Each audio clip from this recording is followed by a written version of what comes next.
Hi there, and welcome to Dr. Carri's Clinical Corner. This is a hopefully regular thing I'll be doing on different topics, and this started because I've been doing social media videos for years and years, and it's really hard to just have 10 or 15 seconds to talk about something because there's a lot of nuance, especially when it comes to pelvic floor therapy and things that affect humans. So I started talking in my stories, and people really like to hear clinical concepts that came up. So I'm going to make it into a little YouTube series. So these videos aren't going to be super, super long, but at least I have some minutes to talk about things rather than seconds. So if you have any topic requests, put them in the comments below and I'll make some videos on whatever topics you're interested in. So today I just want to introduce what are the pelvic floor muscles and what is pelvic floor physical therapy.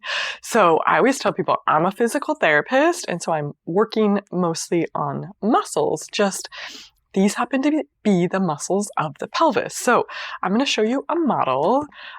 That's why this is on YouTube, not a podcast, so you can have visuals. But this is the pelvis. So this is the spine, the back of it, and then here's your pubic bone on front. And then the bottom, these are your sits bones, and all this red is your pelvic floor muscles. So if we look from the inside, it makes up the floor of the pelvis. That's why it's called the pelvic floor muscles. It has nothing to do with the actual floor. People used to think are we doing exercises on the floor? Is that why it's called the pelvic floor muscles? But it's literally just, it makes up the floor of the pelvis.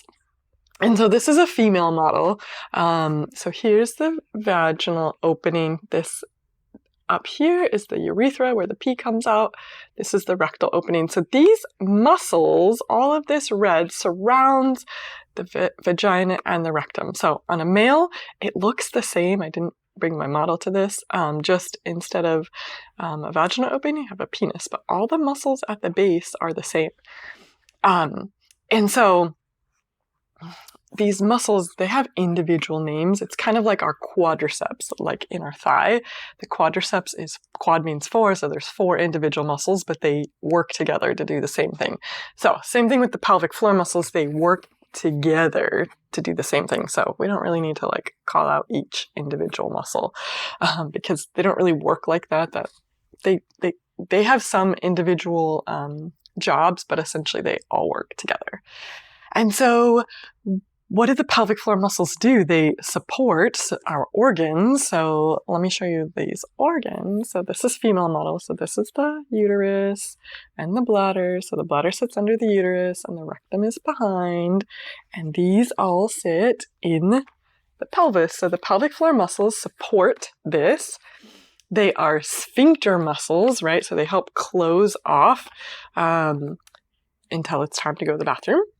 And they have sexual function, right? Sexual pleasure.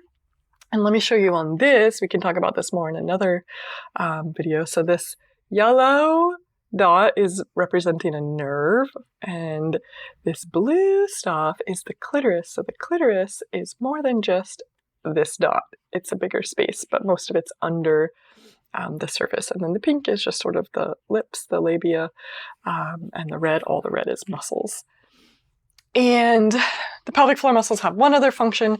We call it the sump pump. It's part of our lymphatic system of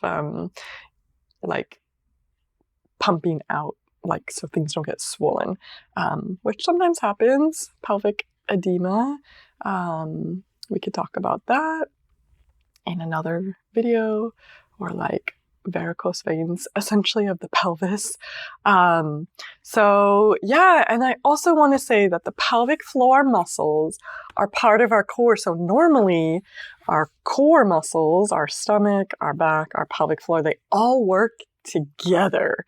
And that's why I tell people if you don't have any problems, you don't need to do Kegels forever. Your pelvic floor muscles are getting worked every time you move, you exercise.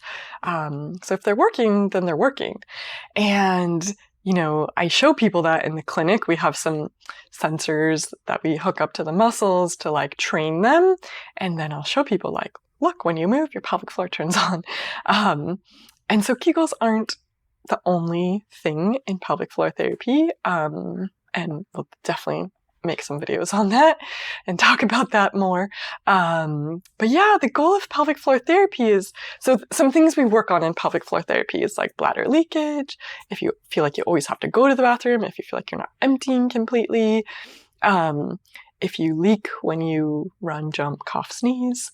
I also work on pelvic pain. I see a lot of patients for pelvic pain, and painful sex, pelvic pain in pregnancy. I work on helping prepare the pelvic floor for vaginal birth and decrease the risk of tearing.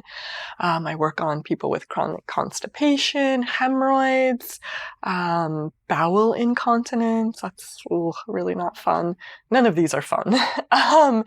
And also work a lot of pregnancy, postpartum. I see men, I see women, I see transgender clients, people who have pelvic surgeries, people who have chronic pelvic pain like endometriosis, fibroids, things like that. So again, I'm working on the muscles. And another thing I want to tell people is, often people come to the clinic and they're like, I don't know if I'm doing Kegels right. And I tell them, like, that's normal for 2 reasons. Number one, most of your life, these muscles just did their job, right? And so you didn't have to think about it. And number 2, there's really nothing you can see, right? Like if you go to the gym and you work out, you could see the movements, you could see the muscles. There is some movement here when we do Kegels, but it's really hard for you to see that on yourself. And so that's kind of like things we work on in the clinic, and I help you figure that out. But that's the pelvic floor muscles and pelvic floor physical therapy. So again, leave some topic requests below and I will get to them.